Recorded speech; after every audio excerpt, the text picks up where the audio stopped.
জনাইছোঁ শ্ৰদ্ধা দিছোঁ মৰম দিছোঁ আৰু মোৰ ভ্লগলৈ স্বাগতম জনাইছোঁ আজি মানে সানডে গতিকে গোটেইকেইটা ঘৰত আছে উৎপাত একেবাৰে আপোনালোকৰ লগত কথা পাতোঁ দুই এটা মেছেজ পাওঁ আৰু তেনেকৈ মোৰ সময়খিনি ভালদৰে যায় আৰু কোনোবাই ভাল পোৱা বুলি ভাবোঁ তেনেকুৱা আৰু যিয়ে হওক সেইকাৰণে আজিও শ্বেয়াৰ কৰোঁ আহক আজি অকণমান মানে ৰেইনি ছিজন বিৰাট বৰষুণ দি আছে ল'ৰা ছোৱালীয়ে চব্জি খাব ইমান টান পায় দেউতাকক লাগে চব্জি মই চেনেলটো খোলাৰ সেয়ে কথা মোৰ কিটচেনটোত ইমান টাইম যায় তাৰমানে কিন্তু গোটেই দেখুৱাবও নোৱাৰোঁ দিয়কচোন এতিয়া তেওঁৰ বেলেগ এওঁলোকৰ কোনোবাই চিকেন খায় ছোৱালীজনীয়ে চিকেন ভাল পায় ল'ৰাৰ হৈছে কি পাপা মই ছাগলীৰ মাংস খাম এনেকুৱা গতিকে যিয়ে হওক আজি ৰেইনি ছিজন আমি কিটচেনত কি কাম কৰোঁ কথা পাতোঁ আহকচোন কথা পাতি আৰু আপোনালোকক বহুত ধন্যবাদ এই কথা পতাৰ বাহিৰেনো কি আৰু আপোনালোকে ইমান ধুনীয়াকৈ ভিডিঅ' বনাই বা কিবিলাকে মই চাই আছোঁ ইমান ধুনীয়া ষ্টেণ্ডাৰ্ড মই সাধাৰণ মোবাইলটোৰে ব্যস্ততাৰ কাৰণে এইখিনি কৰি থাকোঁ আহকচোন মই কেনেকৈ বনাওঁ আমি চাওঁ এয়া পানী দেখিছেনে একেবাৰে পানীটো কম মানে বৰষুণটো গৈয়ে আছে অকণমান কমিছে আজি আচলতে গাঁৱলীয়া ষ্টাইলতে বনালোঁ একেবাৰে ভিলেজ ষ্টাইল নে বিলাহী দিছোঁ নে কিবা দিছোঁ একদম জেনেৰেল মই আচলতে পঠাৰ মাংসখন জেনেৰেল হ'লেই ভাল পাওঁ মানে এইবিলাক দৈ বাটাৰ কিবা কিবি দি ছাগলীৰ মাংসৰ টেষ্টটো নাইকিয়া হৈ যোৱা যেন পাওঁ দেখিছেনে জোলখিনি ইমান ধুনীয়া হৈছে বেলেগ একোৱেই হেৰি কৰা নাই মই অকল যেনেকৈ বনাইছোঁ মই দেখুৱামেতো সঁচাকৈ খাবলৈও ভাল হৈছে নাখায় পিঁয়াজ জলকীয়া এনেকৈ ৰেডি কৰি লৈছোঁ আৰু এয়া আদা নহৰু এইখিনিতো পিচি ল'ব লাগিবই এইখিনি মই পিছত পিচিম বাৰু তাৰপিছত আৰু এইখিনি আৰু এয়া চব্জি আমাৰ লাগিবই গতিকে এইখিনি ৰেডি কৰি লৈছোঁ লৈ পেলাই মই প্ৰথমে মাংসখিনি হেৰি কৰোঁ মানে ইয়াতে অকণমান নিমখ দিম হালধি বেলেগ মছলা নিদিওঁ বেছিকৈ লাগি ধৰে হালধি নিমখ আৰু মিঠাতেল অকণমান দি মেৰিনেট কৰি ল'ম মই সানি ল'ম মাংসখিনি এনেকৈ সানি ল'লোঁ আৰু অকণমান সময় থৈ দিলোঁ কিছুমানে বেলেগ মছলাও দিয়ে মই নিদিওঁ মই অকল তেলখিনি সোমাই গ'লে অকণমান গোন্ধটো মৰাৰ নিচিনা হয় অকণমান সময় থৈ দিলে এনেকৈ অকণমান সময় থৈ দিম আৰু নিমখ হালধি আৰু মিঠাতেল অকণমান সানি ল'লোঁ আৰু এতিয়া মই বাকীখিনি ৰেডি কৰি ল'ম এয়া মানে আদা নহৰু আৰু এয়া মছলা এইখিনি মই গৰম মছলাটো থেতেলিয়াই দিলে ভাল পাওঁ মানে পিচি দিলে আৰু এই আমাৰ চব্জিটো লাগিবই দিয়কচোন চব্জিখনে আৰু একেবাৰে সদায় দৰকাৰী আৰু ডিনাৰত চব্জিটো লাগিবই সেইকাৰণে ল'ৰা ছোৱালীয়ে নাখায় এইফালে সেইকাৰণে এই বিধে ৰাতিপুৱাৰ পৰা এইয়া কাম এয়া এতিয়া কেৰাহীখন পাতিলোঁ মই মিঠাতেলখিনি দি ল'লোঁ লৈ এইফালে কেনেকৈ মাতি আছে সি দেখিছেনে এয়া মই ইলাচি এটা আৰু এই লং ইয়াতে এনেই দিলোঁ আৰু অকণমান গোন্ধটো ভাল হয় আৰু মই একেলগে পিঁয়াজ জলকীয়া চব একেলগে দি দিম ইয়াতে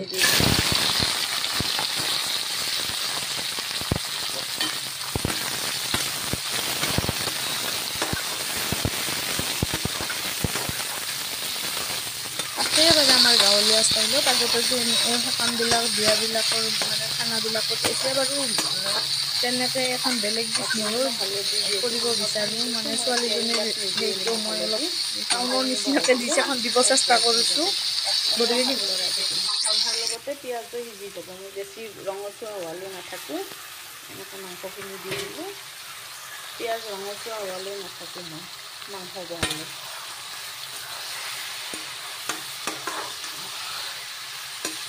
ইয়াৰে হালধি নিমখ সানা আছিল নহয় তেল এক্সট্ৰা কৰি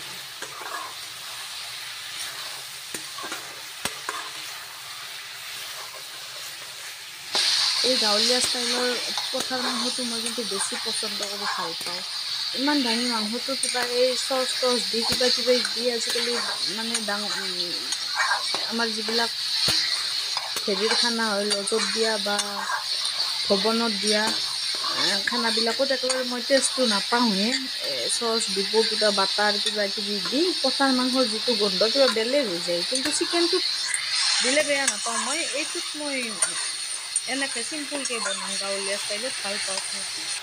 আৰু এনেকৈ পিঁয়াজ, জলকীয়া, মাংস চব একেলগে সিদ্ধ হৈ থাকিব, একেলগে বনাই দিম মই।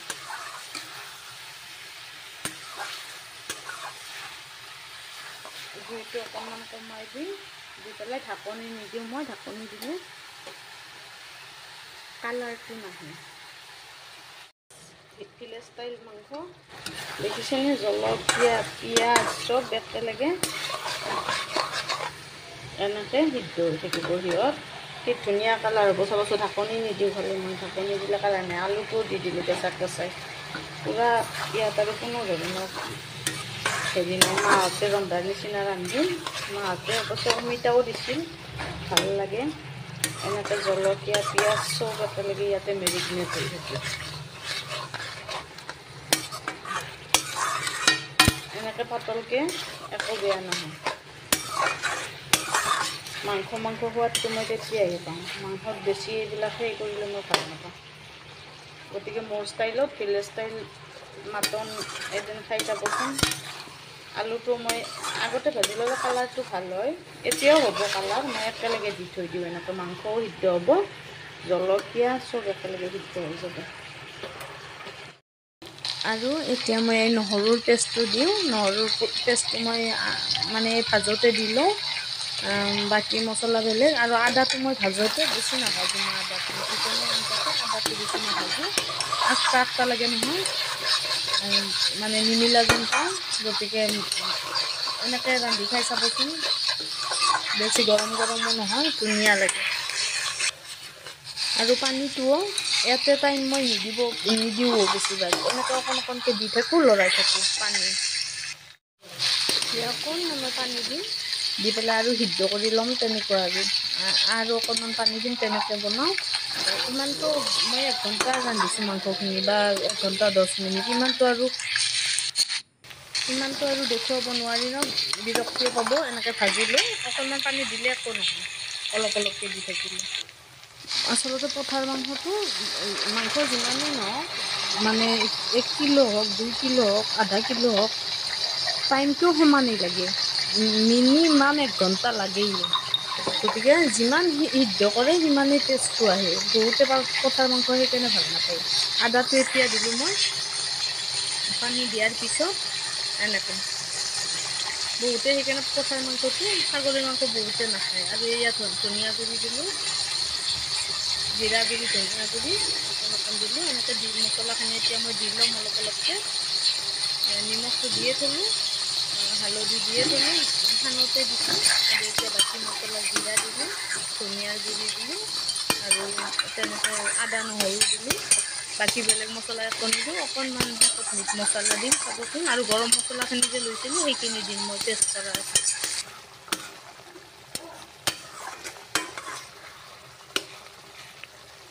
মই ঢাকনি কিন্তু একদম দিয়া নাই দিয়া, সঁচা কথা।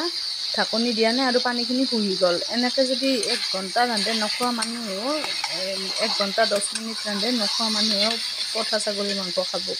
বৰ টেষ্টিটো মাংসটো। কিন্তু বেছিভাগে কয়, এতিয়াতো ল'ৰা ছোৱালী বেছিভাগে চিকেনে ভাল পায়, মই শুনামতে।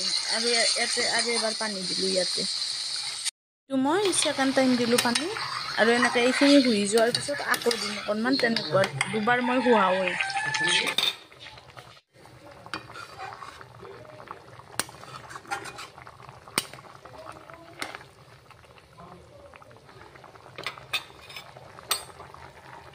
আৰু এই যে মই গৰম মছলাখিনি পটাত পিহি থৈছিলোঁ, সেইখিনি এতিয়া মই দিম অকণমান। পানী অকণমানেৰে মই মিলাই লওঁ।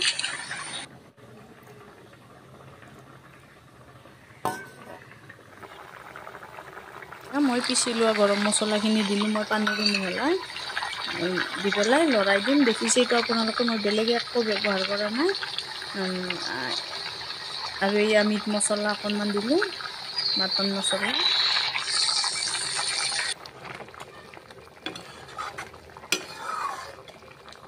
আৰু এতিয়া আমাৰ মাংস হোৱাৰ পথত হ'বই। আৰু এক উতল খালে বহুত টাইম গ'ল দিয়ক, কিন্তু মোৰ ইয়াত যে ইমান মই দেখুওৱা নাই, টাইমটো লাগে। আৰু মই ঢাকনি নিদিওঁ, ঢাকনি দিলে কালাৰটো এনেকুৱা কালাৰ নাহে। আপোনালোকে লাগে প্ৰমাণ কৰি চাব, ঢাকনি দি ৰান্ধি চাব আৰু নিদিয়াকৈ ৰান্ধি চাব, এনেকৈ সিদ্ধ কৰি খাই চাব।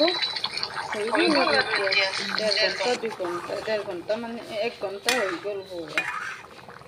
এয়া কি ধুনীয়া কালাৰ আহিছে।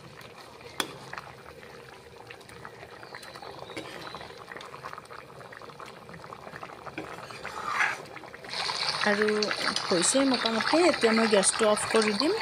হৈ গ'ল আমাৰ খাবলৈ ৰেডি। সকলোকে পুনৰবাৰ থেংক ইউ দেই। থেংকছ ফৰ ৱাচিং।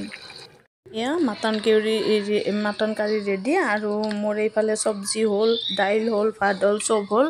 কিন্তু মই ইমান সজাই পৰাই আজি দিয়া মোৰ সময় নাই, আৰু বেছিভাগ মই দিব নোৱাৰোঁ, নিদিওঁ মানে মোৰ ল'ৰা এইফালে পূৰা টাইমটো মেইনটেইন কৰে অকণমান, আৰু মোৰ দেৰি হৈ যায়। গতিকে অকল মাটন কাৰীখনকে মই দেখুৱালোঁ। Thank you so' much for ৱাচিং। এয়া ready mutton curry, village style mutton curry. আপোনালোকৰ লগত কথাও পাতিলোঁ আৰু বনালোঁ। আগলৈ আকৌ লগ পাম। Thank you so' much.